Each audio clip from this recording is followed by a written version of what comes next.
All right. Hi, and welcome to Red Reviews, the show where we talk about a variety of books from a Marxist and anarchist perspective. And once again, I'm joined by my co host, Justin Clark. Thanks for joining me, Justin. Thanks for having me, Corey. It's been a long time. It's been a month or so. I was Yep. out for work and other things, and so it's good to be back.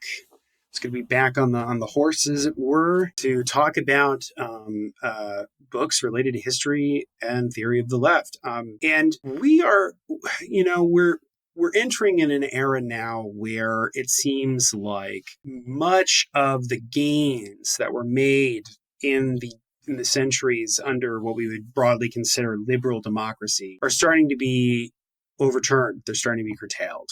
Mm-hmm.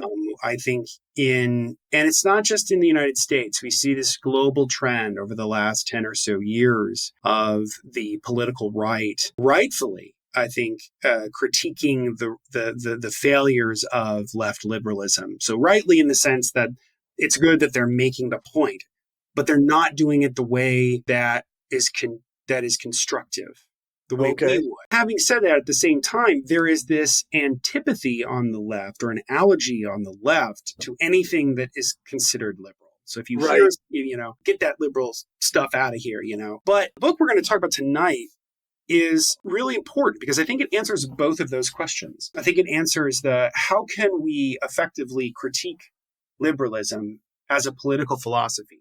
And also, how can we take its best ideas and take Mm-hmm. them further and build them into a philosophy of socialism? Nice.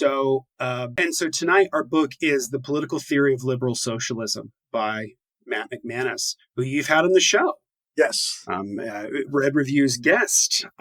This book was requested for us to cover it on the Red Review show by our longtime supporter and viewer, Kerrigan. Yep. Thank you so much.